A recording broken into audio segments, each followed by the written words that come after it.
Brought to you by TechnoSpark 20 series smartphones. I'm superhuman. सांसद बना, यहीं से बना। 2011 तक मैं सांसद था क्योंकि मुझे विधानसभा में जाना था, इसलिए मुझे रिजाइन करना पड़ा। 2012 तक मैं सांसद था, उसके बाद आज फिर चुनाव में लड़ने आया हूं। तो लगभग 12 साल में सांसद रहा हूं और 12 साल दूर रहा। चाहे मैं रहा हूं या ना रहा हूं, लेकिन कन्नौज के लोगों के बीच में मैं हमेशा बना रहा।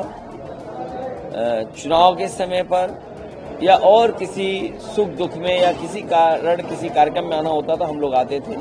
इसलिए मैं यहाँ के कन्नौज के लोगों के बीच में आया हूँ। जो मोहब्बत, जो कन्नौज की पहचान रही है, जो यहाँ के लोगों के मन में है, दिल में है और जिसको फैलाने की जिम्मेदारी हम सब की है, मैं वो दौर दोबारा लौटाना चाहता हूँ। वो सकारात्मक, वो मोहब्बत की खुशबू, सुगंध और वो भाईचारा। जब मैंने रिजाइन किया और उसके बाद से बहुत लंबा समय रहा, मैं 2000 सांसद बना, यहीं से बना। 2011 तक मैं सांसद था क्योंकि मुझे विधानसभा में जाना था, इसलिए मुझे रिजाइन करना पड़ा। 2012 तक मैं सांसद था, उसके बाद आज फिर चुनाव में लड़ने आया हूं। तो लगभग 12 साल में सांसद रहा हूं और 12 साल दूर रहा। चाहे मैं रहा हूं या ना रहा हूं, लेकिन कन्नौज के लोगों के बीच में मैं हमेशा बना रहा। चुनाव के समय पर या और किसी सुख दुख में या किसी कारण किसी कार्यक्रम में आना होता तो हम लोग आते थे। मैं ये सोचता हूं पॉलिटिकल पार्टी के लिए और खासकर जो नेता राजनीति करते हैं, उनके लिए हर इलेक्शन उनके लिए एक परीक्षा होती है। तो मैंने ये सोचा कि जब मुझे जाना ही है चुनाव में, तो मैं अपने लोगों के बीच में जाऊं, जिन लोगों ने मुझे कभी इतना बड़ा सम्मान दिया हो।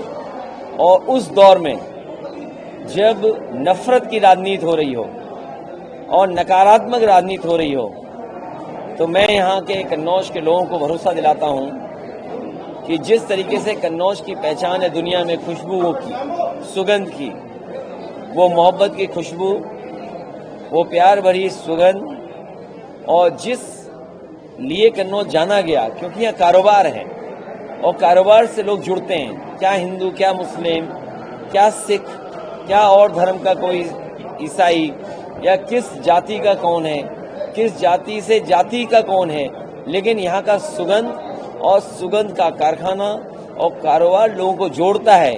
इसलिए मैं यहाँ के कन्नौज के लोगों के बीच में आया हूँ। जो मोहब्बत, जो कन्नौज की पहचान रही है, जो यहाँ के लोगों के मन में है, दिल में है और जिसको फैलाने की जिम्मेदारी हम सब की है, मैं वो दौर दोबारा लौटाना चाहता हूँ। वो सकारात्मक, वो मोहब्बत की खुशबू, सुगंध और वो भाईचारा। साथ ही साथ बीजेपी कितने भी हथकंडे अपना ले, लेकिन यहाँ की जनता और खासकर गरीब किसान और एक एक नौजवान जानता है कि यहाँ का विकास रोका है कन्नौज का। जिस हाईवे पे हम लोग चलते हैं, जिस जगह पर हम बैठे हैं, ये कभी खेत थे, ये बहुत वे साइड एमिनिटी बनी है।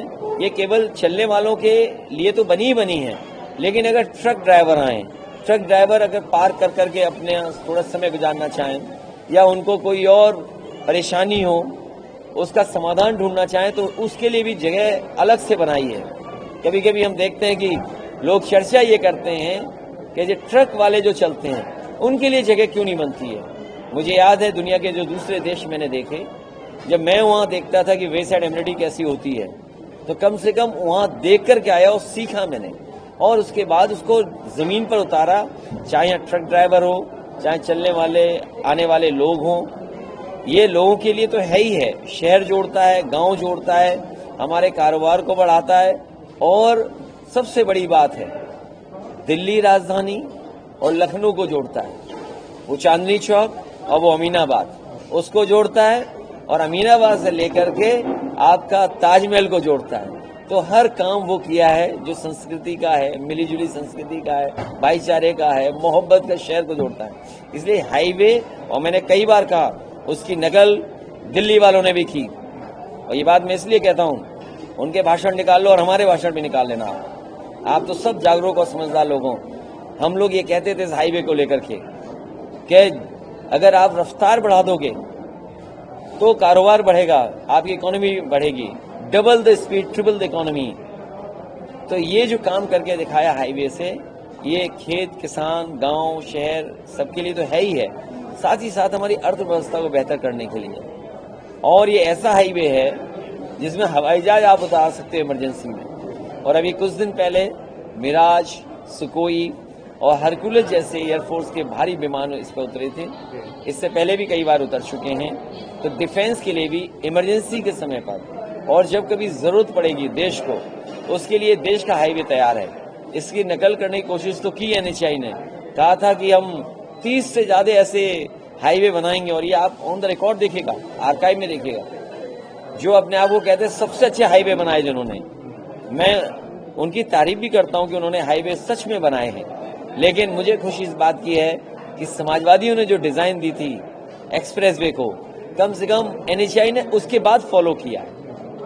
और हमारे प्रदेश का दुर्भाग्य देखिए आप कि जिस प्रदेश ने प्रधानमंत्री बनाया हो और जिस प्रदेश ने सबसे ज्यादा लोकसभा के सांसद बीजेपी को जिताए हों, दिल्ली वालों ने एक भी एक्सप्रेसवे दिल्ली के बजट का नहीं दिया।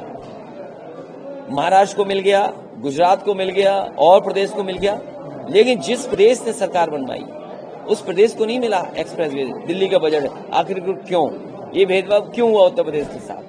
केवल हाईवे में नहीं बल्कि और चीजों में भी अगर देखेंगे तो भेदभाव हुआ है। जब ये लखनऊ वाले यूपी वाले प्रधानमंत्री बनाते हैं तो यूपी वालों के साथ भेदभाव क्यों? फिर नोटबंदी, जीएसटी से लेकर के कारोबार ठप हो गया, लोग बर्बाद हो गए। और अब तो बात खुल गई है कि जितना चंदा बीजेपी ने वसूला है उसको चंदा बोलना भी गलत है। चंदा तो हम जैसे लोगों को मिल सकता है जो विपक्ष में है, जो किसी का गला नहीं दबा सकते ईडी, सीबीआई, इनकम टैक्स से। तो अगर विपक्ष को कुछ लोग सहयोग कर रहे हैं तो वो चंदा है। लेकिन बीजेपी के लोगों ने जिस तरह लिया है पैसा, ये वसूली है।